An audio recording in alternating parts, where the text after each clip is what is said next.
They came from my house under the guise of concern. They smiled while plotting to erase me from my own legacy. But I've buried too much silence to be silenced again. This isn't the story of a woman losing her grip. It's the story of one who finally takes it back. Let them call me cold. I've earned the chill. I always kept my floors clean enough to eat off, not that anyone ever did. The lemon polish I use on the banister has a scent that clings for days, and my rose garden, an obsession my late husband never quite understood, blooms right on schedule, every May. These things don't matter to anyone else, but they matter to me. They are mine. They are the bones of a home I built with more than plaster and paint. They are proof of a life lived deliberately, which is probably why the moment Holden stepped through my front door with that tight-lipped smile and folded arms, I felt something shift. Not in the house. No, in me. He didn't come alone. Blair followed a beat behind him, all sleek efficiency in her tailored slacks and overpriced heels, her phone already in her hand.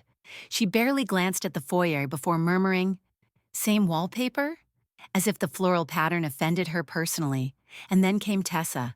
Sweet, scattered Tessa, who hugged me too tightly too long and whispered, "You look tired, Mom." I'm not tired. I'm 61. I garden. I walk 3 miles every morning. I do yoga every Thursday. I still paint in the sunroom when the light hits just right. But according to my children, aging is synonymous with waning usefulness. We sat in the kitchen, my domain, my sanctuary, over a pot of chamomile tea I brewed more out of habit than hospitality. No one touched it. "Mom," Holden started, placing his hands on the table like a lawyer about to address a jury. "We've been talking. All of us. We're concerned." "About what?" I asked, though I already knew. You can smell these moments coming, like ozone before a storm. Blair didn't wait. "The house is too big for you, Mom. And the upkeep, the property taxes. Do you really think it's sustainable?" I looked at them, my children, my legacy, and saw not worry, but calculation. I recognized that expression. I'd worn it myself once when convincing my mother to sell her old Buick because it was unsafe. It had been about power then, too. "This house isn't too big," I said evenly. "You've all moved out. It's the perfect size." Tessa bit her lip. "We're not trying to upset you, it's just, don't you think it's time to start thinking about what's next?" What's next? A phrase that sounds gentle until you understand the threat inside it. "I'm quite content with what's now," I said, smiling thinly. Holden shifted uncomfortably. "Mom, come on. No one's attacking you. But it's time to be realistic. You're not getting any younger."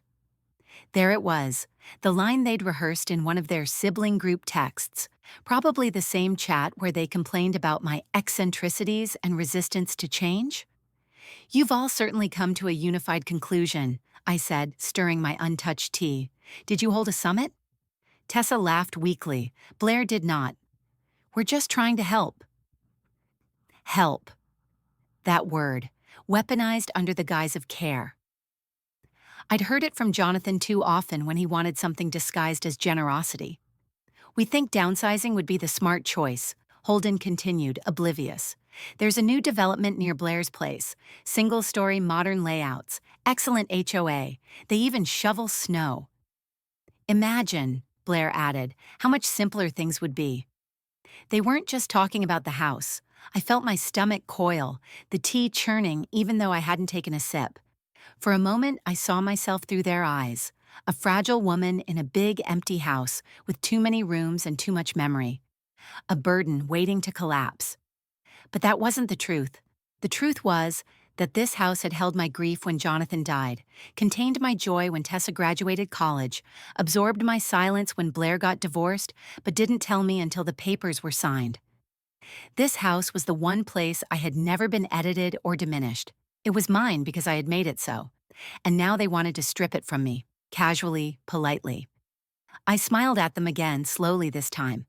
"I appreciate your concern, but let me be very clear. I'm not going anywhere."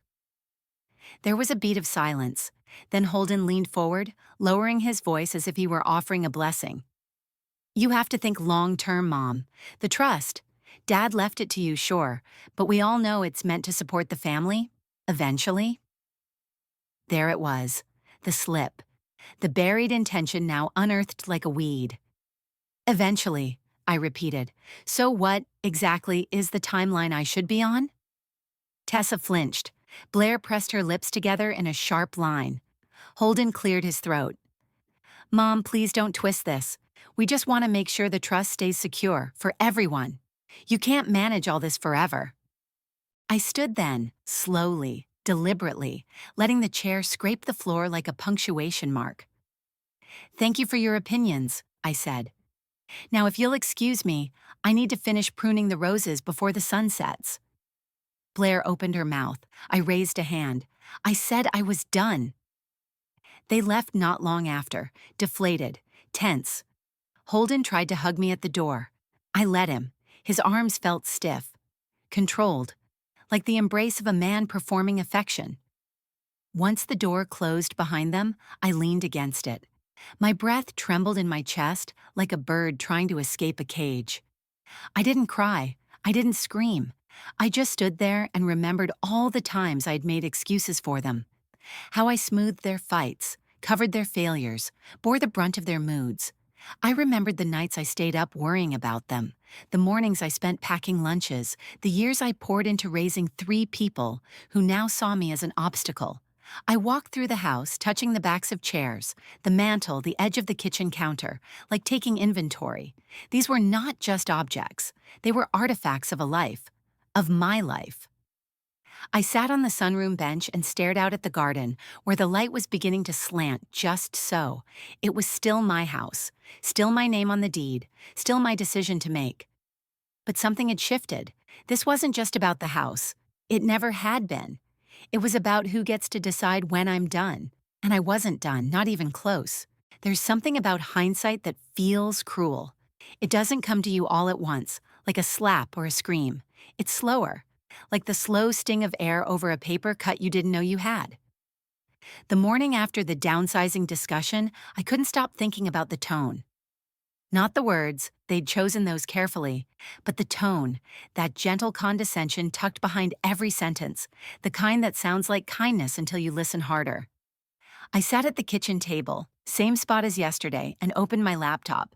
I scrolled through old emails and texts, ones I hadn't thought twice about before. Blair's message after my birthday dinner last year? Next time, let us host.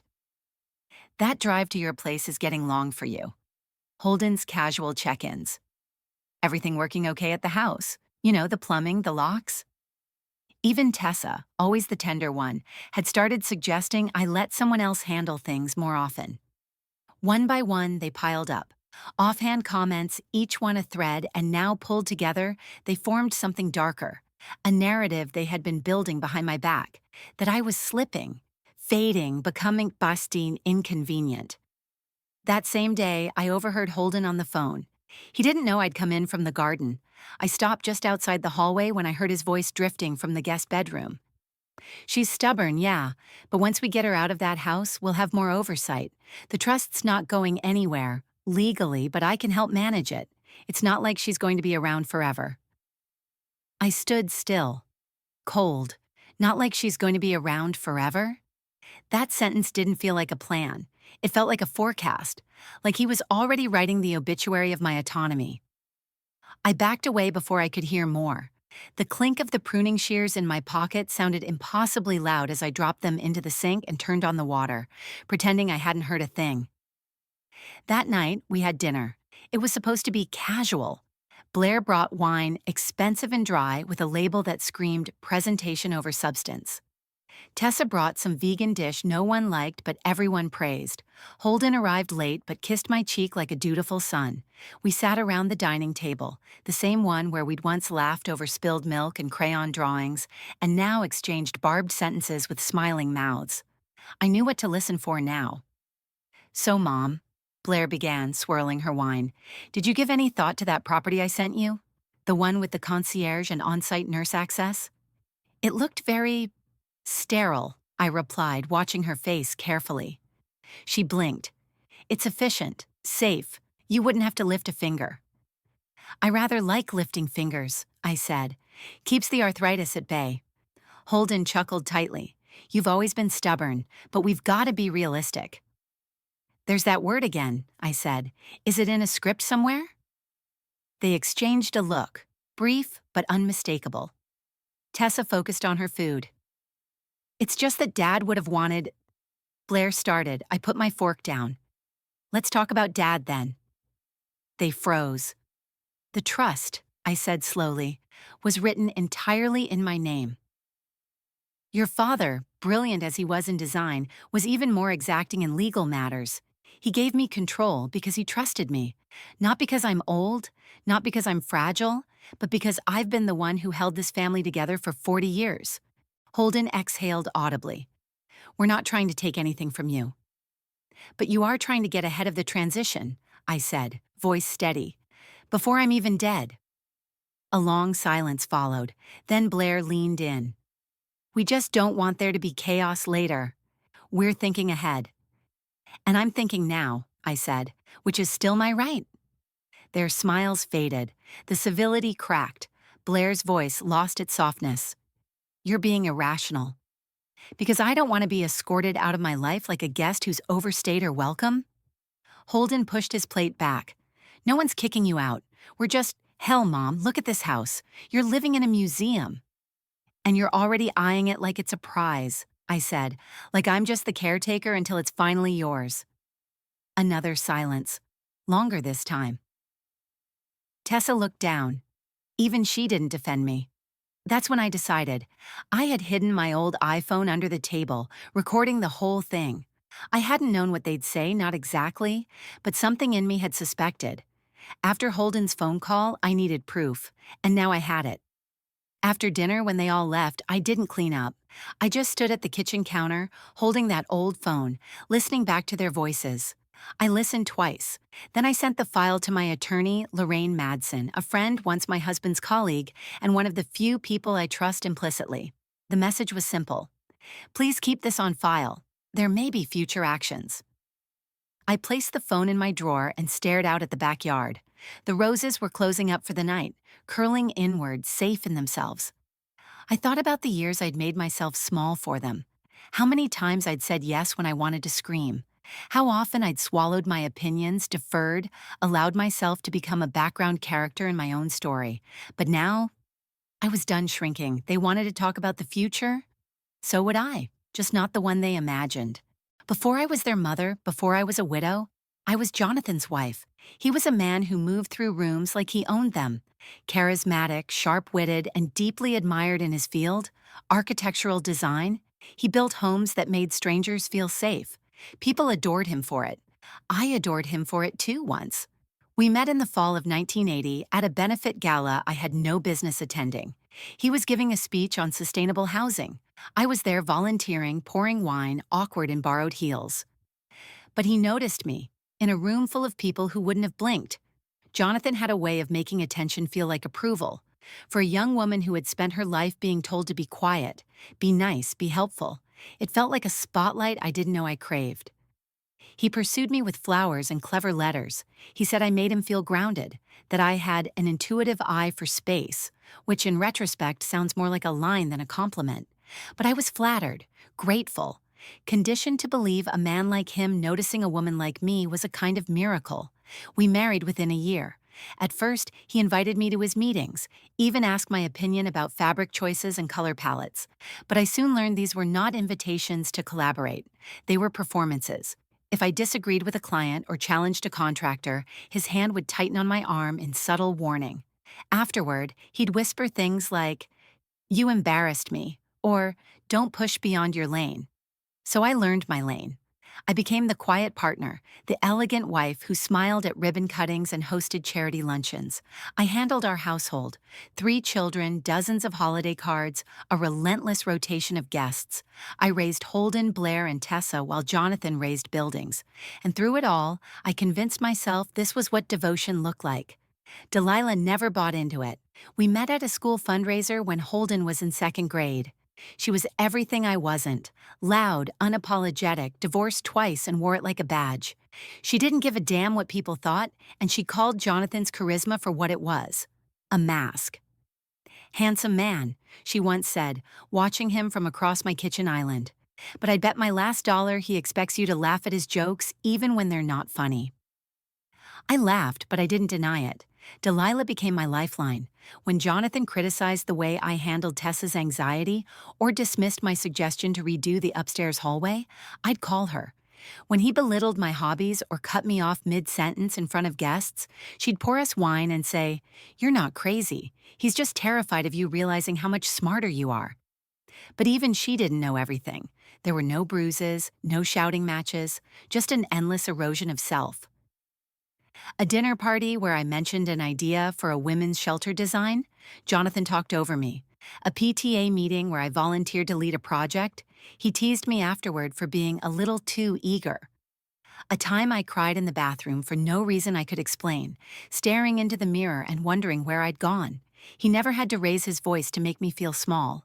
He just had to remind me, gently, regularly, that my role was support, grace, gratitude. When he died of a sudden heart attack 7 years ago, I was shocked not just by the grief, but by the silence that followed. A silence inside me. Like I'd forgotten what it meant to think without someone's voice running parallel to mine, constantly correcting. The kids were devastated, of course. Jonathan had always been larger than life to them. They saw his generosity, his discipline, his pride in their successes. They never saw how he looked at me when I contradicted him, how he punished me with distance. They didn't see how I walked through our house on eggshells. I didn't expect to find freedom in his death. That realization came slowly and with guilt. A week after the funeral, I was called into Lorraine Madson's office. She was our family lawyer, trusted by Jonathan but chosen by me. She slid a thick envelope across the desk and said, "He left everything to you." I blinked. Everything. She nodded. The house, the trust, the assets. He named you sole executor and guardian of all family property. There are some future provisions for the kids, but you control it all. I sat in stunned silence. After everything he had trusted me. Or maybe he had finally acknowledged, in the quiet of death's approach, what I had always been. His equal, his partner, the one who held everything together. Lorraine must have seen the disbelief on my face. She reached across the desk and touched my hand. "He knew, in the end," she said. "He knew who kept the lights on." I left her office with the papers pressed to my chest like a shield. That night, I read every clause of the trust, every line of the will, and for the first time in my adult life, I didn't feel like someone's shadow. I was the architect now, but of legacy. And when I looked around at the house he built, I didn't see his genius. I saw my labor, my fingerprints on every decision, every repair, every bill paid on time. My voice, which had learned to speak softly, now learning to speak at all. I thought then maybe I would finally rest, but I was wrong, because what I didn't know, what I couldn't yet see, was that the people I loved most would resent me for holding the reins. They didn't want me to lead. They just wanted me to move out of the way. I raised them to be strong. That was my first mistake. Not strong in character, not in kindness.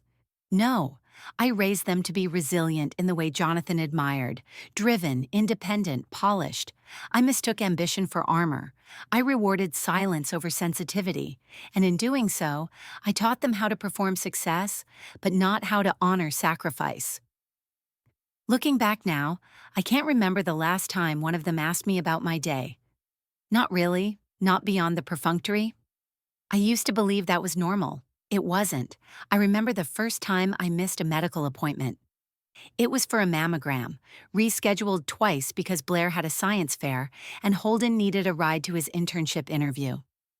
I told myself that's what mothers do, postpone the self, reshape the calendar around their children like a shadow that moves without being noticed.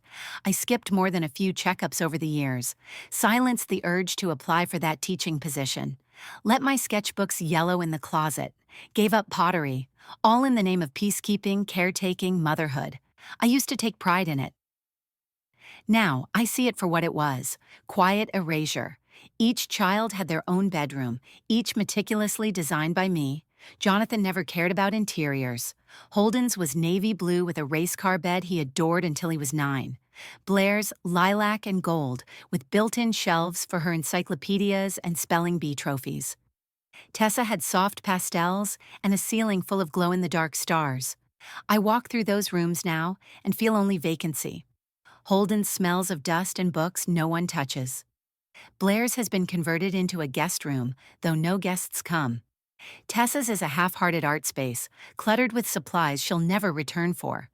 It's not just that they moved on, it's how completely they left me behind in the process. As if I was the scaffolding they needed to build their lives, discarded once the structure stood on its own. I kept up the performance longer than I should have. Still made their favorite birthday cakes from scratch. Still sent cards with notes written in my careful, looping script. Still showed up to things uninvited because part of me believed that was love. And maybe it was. But the more I looked at our dynamic now, the clearer it became. They saw me less as a mother and more as a figurehead. Useful in tradition, hollow in presence. A woman who existed to preserve their narrative, not disrupt it. It came to a head with Blair. She dropped by one afternoon unannounced, a habit that had grown increasingly frequent since the downsizing conversation. She never called it a check-in, but it felt like one. Like she was assessing, evaluating, inspecting. She breezed into the living room and looked around. You know, this place could really use some updating. The drapes scream early 2000s. I like them, I said, without looking up from my crossword. That's the problem. I set the pencil down. You didn't come here to talk about drapes, Blair. She crossed her arms. You've been avoiding us. I've been thinking, that's different. A tense silence stretched between us, then, you're being dramatic. I laughed, not because it was funny, but because it was familiar. The tone, the dismissal, a direct inheritance from her father. You know, Blair added, pacing, growing up, I watched you play perfect. Always smiling, always accommodating, even when Dad shut you down in front of people. Even when we treated you like a maid. I blinked. That's quite an admission. It made me hate you a little, she continued. Not because you weren't enough, but because you never fought back. You acted like all that suffering was noble. That hit harder than anything else she could have said. I stood, slow and deliberate. I fought in ways you didn't see, Blair. I stayed. I held this family together. I let you believe the illusion because it was safer than the truth. You call that strength? She asked, eyes flashing. I call it survival. She shook her head, disgusted or disappointed, maybe both. You don't get to play the victim now just because you finally want power. I stepped closer. I don't want power. I want dignity. There's a difference. She didn't reply, just grabbed her coat and stormed out. Later that night, I poured a glass of wine, cheap from a box, and sat with my laptop. I didn't intend to snoop, but something Blair said stuck with me. The way she spoke about finally wanting power. It felt loaded. I checked the shared family calendar we'd once used to coordinate holidays. Blair still used it occasionally to schedule video calls and legal meetings, out of habit or oversight. And there it was. Repeated events titled simply, Estate Planning Seminar over the past 6 months. Notes included names of attorneys I didn't recognize. One even said, Session on Trust Restructuring. Ask about maternal loopholes. Maternal loopholes. I sat back in the chair, stunned. She wasn't just angry, she was planning, strategizing, trying to dismantle what I thought had been secure. She had been doing this long before our latest confrontation, while smiling, while hugging me hello, while telling me I was tired. Suddenly the drapes didn't matter. The illusion cracked. She saw me as weak, as performative, as a barrier. But what she failed to see, what they all failed to see, was that I had stopped performing. I had started preparing, and I was no longer afraid of burning bridges, because this time I had matches of my own. I found it in the back of my closet, behind a stack of sweaters no one wore anymore, and a suitcase that hadn't moved since Jonathan's funeral. It was a plain cedar box, about the size of a shoebox, with a clasp so tarnished it left a green stain on my thumb. I didn't remember putting it there, but the handwriting was unmistakable. Mine, younger, rounder, less restrained. Inside there were journals, loose-leaf pages folded neatly, envelopes without stamps, all addressed, to me, letters, dozens of them, to myself. I sat on the floor, legs crossed like a schoolgirl, and began to read. Dear me, you're not crazy, you're just lonely and exhausted, and pretending everything is fine so that no one has to deal with your unraveling. But I see it, I see you, and I'm proud that you're still here. The handwriting shook in places, pressed too hard in others. The ink smudged near the date, July 13th, 1996. The summer Blair told me she hated me for not letting her go to that party. The same week, Jonathan left for a conference in Chicago and didn't call once. Another letter. You want to scream but don't know how. You want to leave but don't know where. You want to matter, and some days that feels selfish. You've been told good mothers don't want anything but their children's happiness. But you were a person first, weren't you? I read them until the words blurred. Until my knees went numb from the floor. Until something cracked open in me that I'd kept sealed for decades. These were not journals. These were evidence. Of a woman buried under layers of obedience and performance. Of someone trying to remind herself she was still alive inside the role she had agreed to play.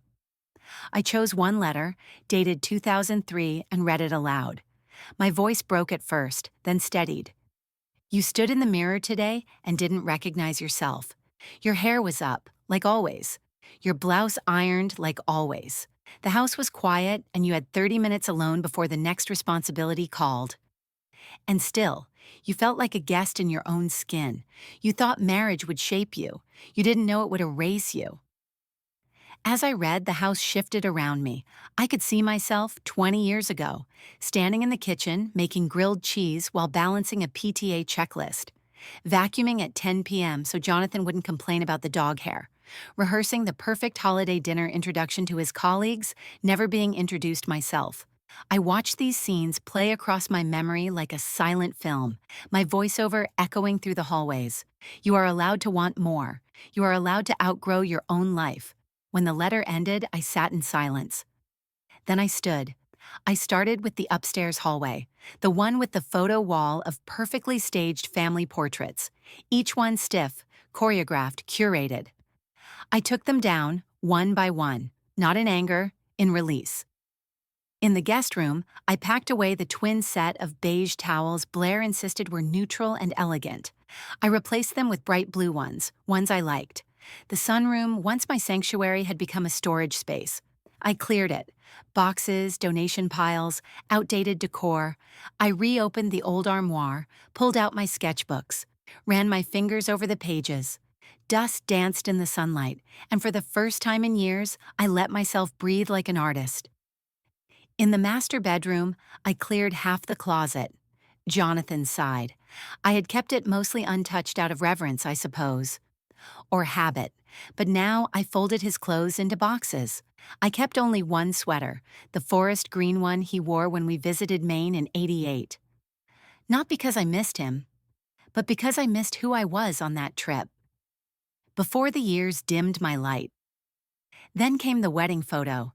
It was tucked in the back of my vanity drawer. Jonathan and me on the front steps of St. Edmund's Church, me in lace, him in gray, smiling, young, hopeful. I held it for a long time, tried to remember what I had felt in that moment. I couldn't, so I took it to the backyard, lit a match, watched the flames crawl up our faces, curling the edges until they were black and soft.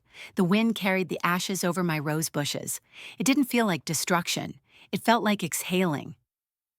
Later, I made tea and sat in the now bare sunroom. The air felt lighter. The silence, warmer. I wrote a new letter. Dear me, you are not a martyr. You are not a memory. You are not a placeholder. You are here. You are rising, and they may not see it yet, but you do. And that is enough. I folded it, placed it in the cedar box, and slid it onto the shelf. Not to be forgotten, but to be found again, by the woman I was becoming. It's a strange feeling, taking back something you never realized you gave away. Power, autonomy, voice. These weren't stolen from me all at once. They were bartered slowly, in moments I thought were compromise, but were actually surrender. But now, I was no longer asking permission to act. I was acting. Lorraine Madson's office looked different in daylight. Or maybe I did. The conference table felt less imposing, her bookshelf less sterile. I sat across from her and Martin Harris, my financial advisor, with the cedar box of letters beside me like a silent witness. I want to restructure the trust, I said flatly. Lorraine blinked, then leaned forward. You're well within your rights, of course, but may I ask why, specifically now? Because I've seen what happens when people think legacy is owed to them, I said. I want mine to mean something. Martin smiled faintly. I assume we're not talking about a minor update. No, I said, sliding over a thick folder. I want to establish a charitable wing in Jonathan's name, scholarships for underfunded architecture students, especially women. I'll be the CEO. The trust will fund it annually. The children will no longer be co-beneficiaries. They'll be legacy recipients only, with stipulations. Lorraine raised a brow. You'll need to amend the trust charter. I've drafted preliminary language, and I want a clause. Any attempt to contest or interfere with the trust's mission will void their share. Martin nodded slowly. It's ambitious, but defensible, legally sound. Good, I said. Then we start today. The news didn't take long to travel. 3 days later, they all came to the house. No pleasantries this time. Holden looked angry before he even crossed the threshold. Tessa seemed lost, eyes darting, unsure of her role. Blair looked surgical. We met in the living room. I didn't offer tea.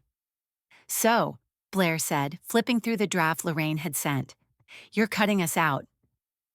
I'm repurposing what your father left, I said, to serve people who actually need support. Tessa's voice was quiet. But you said we'd have access. I said you had my love, and you still do, but this isn't about access anymore. It's about intention. Holden scoffed. So what? This is punishment? No, I said. This is prevention. Blair dropped the pages onto the coffee table. You're making an emotional decision with permanent consequences. I'm making a values-based decision, I corrected. The emotional one was letting things slide for this long. Her tone sharpened. You're alienating your own children. I've been alienated for years, I said, voice low. From your assumptions, your maneuvering, your belief that I was a placeholder between inheritance and ownership. She took a step forward. I know you, Mom. I know this isn't really about charity or vision. This is about revenge. You're hurt. You're trying to rewrite the past to make yourself feel powerful. I stood. No, Blair. I'm finally acknowledging the past. I spent decades making myself small so you could all feel big. And now that I'm taking up space, you're uncomfortable. Her jaw clenched. You'll regret this. I already regret pretending you wouldn't do exactly what you've been doing. A silence fell over the room, and then I did something I'd never done before. Not with them, not even with Jonathan. I walked out mid-conversation, down the front steps across the drive. The wind tugged at my hair as I passed the rose garden, the heels of my boots echoing against the stone path. I didn't glance back. I didn't need to. Because for the first time, I wasn't worried about how I'd be remembered. I was focused on what I was building. The next morning, I woke to find my laptop slow. My phone battery drained unusually fast. My email had a login notification from an unfamiliar IP address. At first, I thought it was coincidence. But Delilah's grandson, Reed, a sharp, quiet kid who owed me nothing and respected me anyway, stopped by that afternoon. You said your camera app keeps glitching, he asked, eyes already scanning my router. Yes, and my calendar's been off, events disappearing, then reappearing. He plugged into my system, typed a few commands, and then stilled. There's spyware, he said, installed remotely. My breath caught.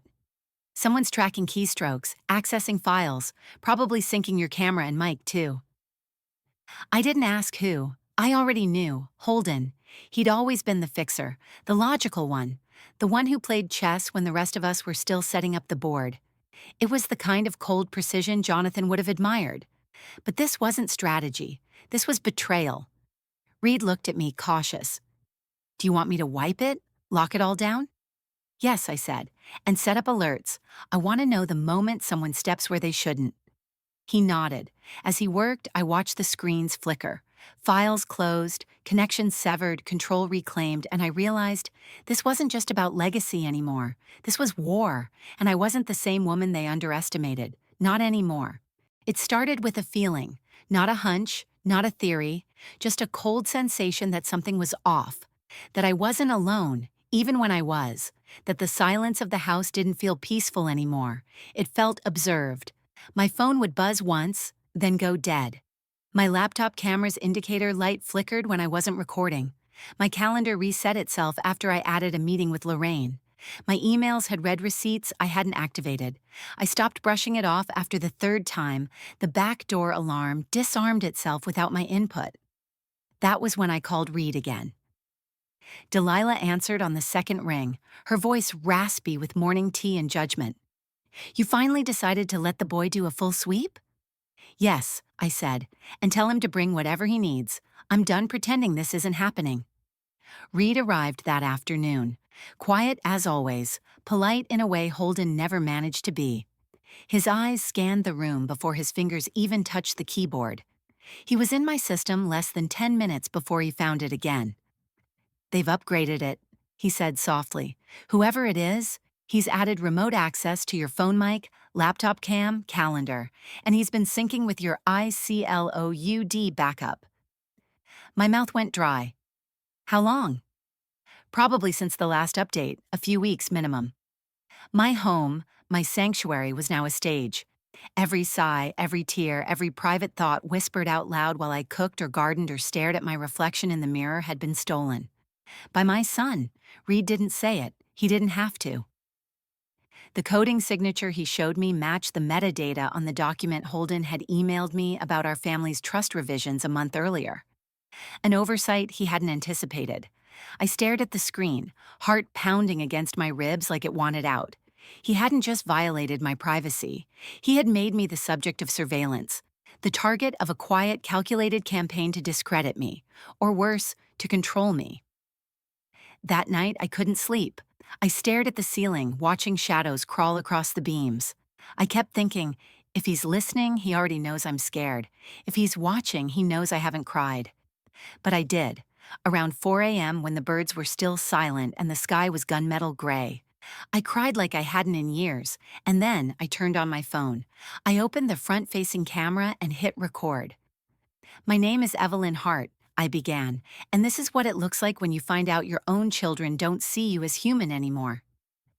The video lasted 17 minutes. I talked about trust, about invasion, about how it felt to be digitally ghosted in your own home. I talked about my roses and how even they seemed to be turning their heads from me lately.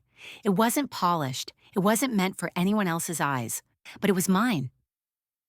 I recorded one the next day too, and the day after that. Short, sometimes rambling, sometimes sharp. I talked about memories that rose uninvited, the sound of Jonathan's dismissive laugh, the look Blair gave me when I said no, the way Tessa apologized for existing more often than she asked for help. The camera became my confessional, the only witness I trusted. But the house, the one I just reclaimed, felt tainted now. No matter how many security resets Reed applied, no matter how thoroughly he scrubbed my systems, I couldn't shake the unease. I stopped sleeping again. I stopped cooking. I began turning off the lights in rooms I wasn't in. I whispered, even when I was alone. Delilah noticed. "You're unraveling, honey," she said during our weekly wine call. "You look like you're waiting for the floor to drop." "Because I am," I said. She tilted her head, frowning. "What do you need?" I thought for a moment. Then I said it aloud, surprising even myself. "I need to leave." "Just like that?" "No," I said. "Not permanently. Just somewhere I can think, where no one knows the Wi-Fi password." And I knew exactly where. The cabin. It was an old place, tucked into a pocket of pine woods about 2 hours north. Jonathan never liked it, called it claustrophobic and rustic. But I loved it. The stillness, the smell of cedar and damp earth, the fireplace that crackled like it was telling stories of its own. We used to go twice a year for weekends. Eventually just me and the kids. Then just me. After a while, I stopped going altogether, but the deed was still in my name. I packed lightly, just enough clothes, some books, my camera, and the cedar box. I left my phone with Reed, told him to monitor for anything unusual while I was gone. I didn't tell the kids. I did know them that. The drive was long and winding, the kind of road that forces silence upon you. No podcasts, no music, just me and the hum of tires over cracked asphalt. When I reached the cabin, I stood outside for a moment, just listening. No humming from electronics, no footsteps upstairs, no phantom tones from hidden devices. Inside, it was exactly as I remembered. The rug slightly off-center, the stone fireplace cold but solid, the windows clouded from disuse. A faint smell of ash and cedar lingered in the air. I lit a fire, brewed some tea on the old gas stove, sat in the rocking chair by the window, and for the first time in months, I didn't feel watched. I didn't feel wanted either. But that was okay, because for the first time in months, I remembered who I was when no one was performing for or against me. Just Evelyn, just a woman in a cabin with too many memories and just enough clarity to begin again. There's a silence in the woods that doesn't exist anywhere else. Not the silence of absence, but of presence. Of trees holding centuries in their bark. Of soil remembering what's been buried. Of wind that speaks only to those who stop long enough to hear it. I woke at dawn my first morning in the cabin, wrapped in a blanket that smelled like thyme. Outside, the mist curled around the pine trunks like a secret. Inside, the fire had gone out hours before, but the warmth lingered. I moved slowly. No alarms, no agendas. Just the steady rhythm of my own breath. By noon, I had opened every window. Let the air move freely through the rooms like a cleansing. I brewed coffee the old way, with a percolator, and drank it from a chipped mug Jonathan had always hated. He said it looked too lived in. That was why I loved it. The walls of the cabin weren't perfect. The floors creaked. The insulation was suspect, but it was mine. Not because I owned it, but because no one else had tried to shape it for me. I found an old sketch pad in the linen chest, one I'd stashed here years ago, full of half-finished landscapes and broken lines. I took it to the porch and let my pencil wander again, untrained and unsure, but free. Later, I danced, alone, barefoot, no music, just the whisper of wind and the creak of the boards beneath my feet. My arms moved without pattern, my body without shame. I couldn't remember the last time I danced without an audience, without judgment. It felt ridiculous. It felt right. I cooked without measuring. I sang while folding blankets. I talked aloud to no one, letting the sound of my own voice remind me I still had one. That night, I found a letter tucked into the back of a bookshelf. The handwriting was old, looping, faded with age. I recognized it immediately, my grandmother's. She'd stayed in this cabin once, decades ago, after my grandfather passed. I'd forgotten she ever wrote about it. "Strength isn't loud, Evelyn," the letter read. "It's not thunder. It's not even survival. It's the quiet return, the morning you choose to rise again without applause. That's the kind of strength women carry in our bones." I held that letter to my chest and cried like the trees might listen. There were signs, too. Odd little things that felt like whispers from something older than memory. A crow landed on the railing as I read, black eyes locked with mine, unblinking. A single feather dropped near my foot later that evening. In the bathroom mirror, I saw myself differently. Not younger, not softer, just visible. The wind that night was fierce, slapping the shutters, wailing through the eaves like grief made manifest. But I didn't close the windows. I let it howl, let it scream what I had silenced. The next morning, I wrote a new letter, not to myself, but to the woman I had been too afraid to become. "You are allowed to change without apology. You are not too late. You are not broken." I folded it and tucked it into the sketch pad. 2 days later, I returned home. I expected stillness, dust, familiar smells, and the hum of devices waiting to be reawakened. Instead, I found the door ajar. My heart stuttered. Inside, the house was chaos. Drawers pulled out, files scattered, cushions slashed open like someone was searching for something buried. My studio ransacked, my computer gone, the cedar box of letters overturned, its contents trampled. I stood in the center of the room, still as stone. It wasn't just a break-in. It was a message. The police came, took notes, asked questions I didn't want to answer. Delilah arrived with Reed, her face tight with fury. "This was no robbery," she whispered. "This was surgical." She was right. The next day, a court notice arrived. Filed by Holden, petition for conservatorship. He claimed I was mentally unstable, paranoid, erratic, that I had begun giving away family assets in a delusional attempt at reinvention. Attached were transcriptions from my vlogs, taken out of context, fragmented. She talks to herself. She dances alone. She burns photos. Evidence, he claimed, of decline. I stared at the papers for a long time. Then I laughed, bitter and hollow, because now I saw it clearly. This wasn't just about the trust, or the house, or power. It was about erasure, again. But this time, I wouldn't go quietly. This time, I wasn't the woman from those letters. This time, I had nothing left to lose. The courtroom smelled of wood polish and old carpet. Too warm, too quiet. The kind of silence that didn't soothe, only amplified the ticking clock on the wall and the unspoken judgments in every glance. I sat at the defense table in a navy blouse and slacks Delilah had insisted I wear. "You're not frail," she'd said, "so don't dress like you're preparing for a fall." Across from me sat Holden, expression blank, posture perfect. Beside him, Blair thumbed anxiously at a stack of notes. Tessa looked like she wanted to vanish. She hadn't met my eyes once since we entered the building. The petition they filed was clear. They were asking the court to deem me legally unfit, to strip me of control over the family trust, my estate, and, by implication, my autonomy. They called it protective conservatorship. I called it theft. Their attorney, a younger man in an expensive suit with too much confidence and too little understanding, opened strong. "Ladies and gentlemen, this is not about greed.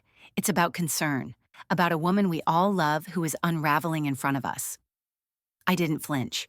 He listed my recent behavior, the restructuring of the trust, the retreat to the cabin, the vlogs. "Who talks to themselves on camera for hours?" he asked the jury.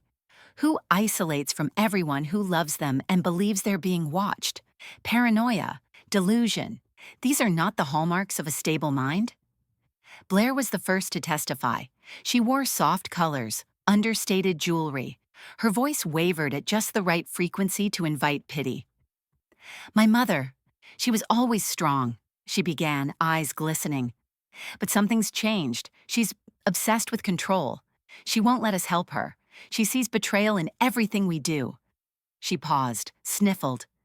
"She accused my brother of spying on her. She burned photos. She locks herself in her house and won't answer calls. We're terrified she'll hurt herself or someone else." The judge nodded solemnly. The jury watched her, captivated. I watched her too, not because I believed her, but because I saw the performance she inherited. Jonathan would have been proud. When it was my turn, I didn't speak, not yet, because their next witness was my own voice. Reed had compiled a selection of my vlogs, the same ones Blair had submitted as evidence of instability, but Lorraine, sharp as ever, had reframed their context. "These videos are not signs of delusion," she told the judge. "They are a form of journaling, of introspection, and above all, they are coherent, articulate, and legally admissible personal expression." The screen flickered to life, and there I was. I am not losing my mind. I'm losing my tolerance for being treated like I don't have one. The jury watched, riveted. When your children decide that power matters more than relationship, they don't ask what you want. They assume you've lost the capacity to know. I watched Blair pale. They want the story to be that I'm unstable, so they don't have to admit they're impatient, entitled, cruel. A long pause in the footage. But I am not done. I am not weak, and I will not go quietly. The screen went dark. No one breathed for a moment. The silence was thunder. Then Lorraine called Delilah to the stand. She walked up like she owned the place. Floral scarf, bold lipstick, and that same steel spine that had kept me upright all these years. "I've known Evelyn for 35 years, she began. "I've watched her raise 3 kids, bury a husband, survive emotional neglect, and still make a home worth coming back to." She turned slightly toward the jury. "She's not paranoid. She's observant. She's not unstable. She's exhausted, and she's not lashing out. She's finally defending herself." Their attorney objected. "Speculation." "Correction," Delilah said smoothly. "That's a witness account. The judge let her continue. She's lucid, she's clear, and she's been underestimated by her own family because they assumed motherhood would mean surrender. But it didn't. It just delayed her uprising. Blair stared down at the table. Holden shifted uncomfortably. Tessa looked like she might cry. I didn't cry. When I took the stand, I didn't shake. I'm not afraid of being judged, I told the courtroom. I've lived long enough to know most judgments say more about the one who casts them than the one who receives them. I looked straight at my children. I raised you to be strong, but I forgot to teach you reverence. I forgot to tell you that strength isn't entitlement. That legacy isn't inheritance. It's earned, not given. The courtroom was still. Even the judge leaned in. You want to control what I built? I said. But what you're really trying to control is time. And the truth is, I still have some left. And I intend to use it. Lorraine smiled beside me. When the closing arguments ended and the jury retired, I felt the tension leave my spine for the first time in days. The verdict came quickly. The court ruled in my favor. No conservatorship, full autonomy upheld, petition dismissed. Holden didn't look at me as he left the courtroom. Blair held her composure until she hit the hallway, then vanished into the elevator without a word. Tessa lingered. She opened her mouth as if to say something, but then closed it and walked away. Delilah took my hand. You burned it all down, she whispered, and still came out clean. No, I said, not clean, just free. The morning after the court ruling, the headlines were colder than I ever could be. Children lose conservatorship, bid against widow matriarch, court upholds autonomy. The press didn't know our names, but everyone in our circle did, and the children, my children, felt the heat. Their silence was sudden and thunderous. No apology, just retreat. For a few days, I let it sit. Let the victory stretch across my chest like newly healed skin. Then I called them, one by one, not to mend what they broke, but to let them see what I'd become. Holden came first, always punctual, always controlled. He arrived wearing the same cologne Jonathan wore in the 90s, perhaps a tribute, perhaps a power play. I met him in the sunroom, now bright and alive, filled with plants and my newest oil canvas, a crooked but joyful depiction of that crow from the cabin. I'm not here to argue, he said, arms folded. Good, I replied, motioning for him to sit, because this isn't a negotiation. He studied me. You embarrassed us. You tried to imprison me, I said evenly. So I think we're even. He said nothing. I continued. You are no longer a trustee. Effective immediately, your name is removed from every controlling document tied to the trust. His jaw clenched. You're replacing us? I already did. He stared. I've created a rotating board, I said. 5 women, each one brilliant, ethical, grounded. Women who've survived abuse, betrayal, motherhood, and come out stronger. They'll safeguard the legacy, not just the wealth. You can't. I can, I interrupted, and I did. I handed him a sealed envelope. Inside is your revised disbursement plan. You're still part of the family legacy, but you'll earn nothing by force again.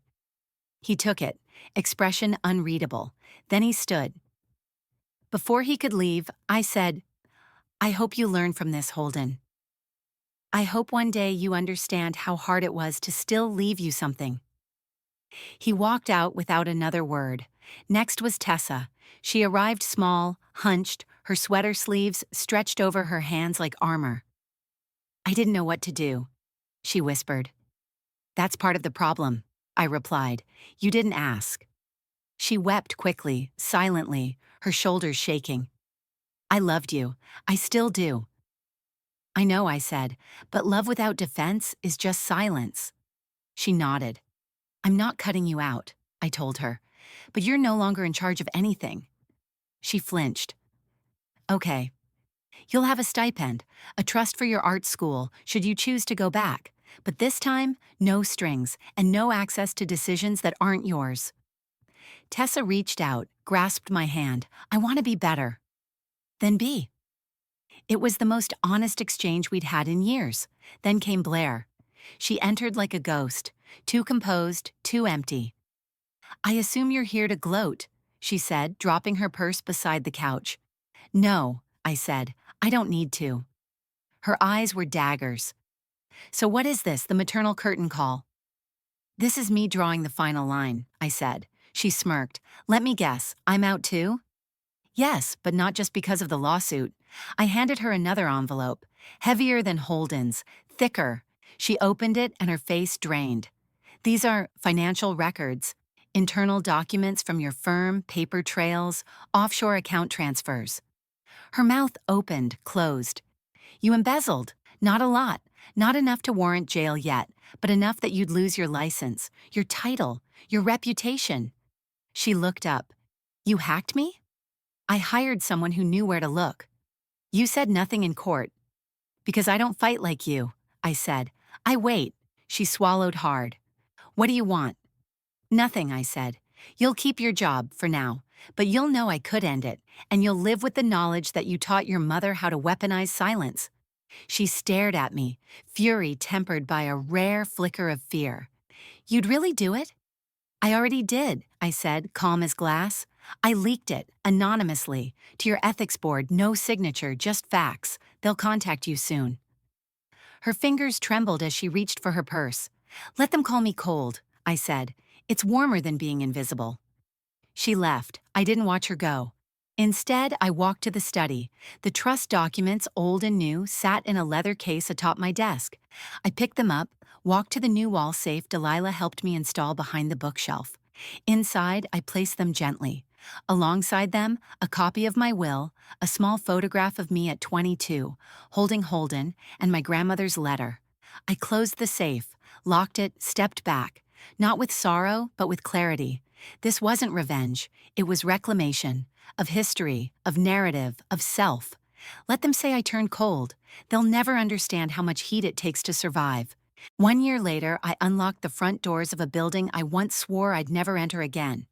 Jonathan's old firm, 3 stories of glass, steel, and polished legacy. After he passed, I kept the property, but left the lights off. I couldn't walk through the echo of his ego, of what he'd built while I softened the world behind him. Now the walls were different. The blueprints had changed. It was called The Hearth, a center for women in transition. Divorcees, widows, mothers re-entering the workforce, survivors, builders, artists, fighters, women like me. The opening ceremony was simple. No ribbon cutting, no fanfare, just an open house, free childcare, coffee brewed in mismatched mugs, and folding chairs arranged in a wide circle that said, "You belong here." I stood in front of them, 50 women from different walks of life. Some younger than Blair, some older than me. Some with eyes still swollen from recent tears. Some already carrying that quiet, dangerous spark of defiance. I held the microphone without trembling. Some of you know me as Evelyn Hart, I began. Some of you don't know me at all, and that's all right. Because today, I'm not here as someone's wife or someone's mother.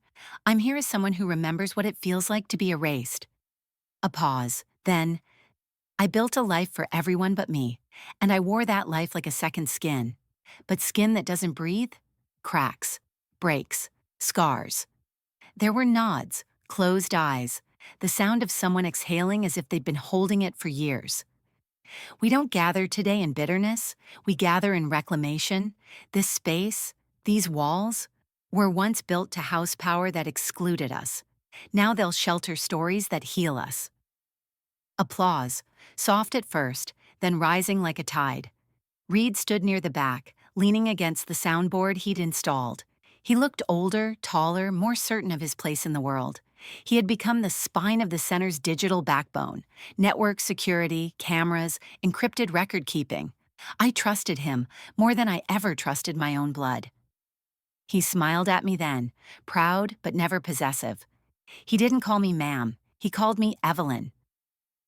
The center was filled with small altars of resistance, bulletin boards with handwritten job leads, a reading room with shelves filled by donations and divinely angry paperbacks, a quiet room for rest, and a break room rebranded as the Reclaim Room, where women could scream into pillows if they needed to. There were potluck nights, trauma therapy Tuesdays, resume clinics, art therapy classes in the very corner office where Jonathan once held court over contractors and floor plans. His name was still on the cornerstone of the building, but now mine was above the entrance, the hearth, founded by Evelyn Hart, and beneath it carved simply, "Let them call us cold. We burn with purpose." Between appointments, I'd sit in the back office, the one Reed called the command center, and write. I had never intended to publish. The memoir started as more of a personal archive, a way to untangle the narrative in my own head. But Delilah insisted. "You lived it, you earned it, now tell it." So I did. It was called Let Them Call Me Cold. The chapters weren't chronological, they were emotional landscapes. The room where I said nothing, how to swallow a voice, instructions for rewriting a will and a life. The last chapter was only 2 pages long, titled Now. I self-published through a women-owned press. We sold out in a week. A larger publisher picked it up the month after. I didn't do a tour. I didn't sign copies. But I did get letters. Dozens, then hundreds. Women thanking me not for being brave, but for being real. Some called me an inspiration. Some called me a cautionary tale. One just wrote, "You gave me permission." I cried over that one. Some days I still forgot what I'd done, what I'd survived. I'd catch myself reaching for the phone to call Blair when a board member had a meltdown. I'd see Holden's shadow in the way a man at the hardware store spoke to me. I'd hear Tessa's soft apologies in every unsure new volunteer, but I didn't run from it anymore. I let the memories pass through me like wind. Sometimes when I stayed late, I'd walk the halls alone, past the classroom that smelled like glue sticks and hope, past the meditation room where a mother had once curled into herself and emerged lighter, past the digital wall of Post-its with anonymous affirmations. I said no today. I told my daughter I forgive myself. I am still here. At the end of the hall there was a mirror. It wasn't decorative. It was deliberate, so every woman could look at herself, not to critique or fix, but to remember. I stood there one evening, the lights low, the silence sacred. I looked at myself. Older, yes. Tired, some days. But no longer erased. No longer a shadow behind someone else's story. Just a woman. A whole, visible, sovereign woman. The realtor stood in the doorway, holding the clipboard like a sword. "All offers are in. Cash buyer, no contingencies. They're ready to close by Friday." I nodded. I didn't ask who they were. I didn't ask what they'd do to the place. I didn't want to know if the kitchen would be gutted, if the rose garden would be torn out for a hot tub. It didn't matter anymore. This house had held me, haunted me, honored me, but it was no longer mine, not in the way I needed. It had been a fortress, a museum, a battlefield, never a sanctuary. So I sold it. I spent one last night there, not out of sentiment, but ceremony. I slept in the sunroom, wrapped in quilts, the scent of lavender still faint on the fabric. I walked the halls one final time, touching walls like skin, not for memory, but for release. Upstairs, the closets were bare. No more beige towels, no more Blair-inspired color schemes, no more Jonathan in any traceable form. I left one thing behind, a single envelope taped to the inside of the linen closet. Inside it, a note. "This house taught me how to survive. May it teach someone else how to thrive." And with that, I closed the door. The city loft was nothing like the house. Exposed brick, industrial light fixtures, the hum of life from the street below. I could hear people laughing through the walls sometimes.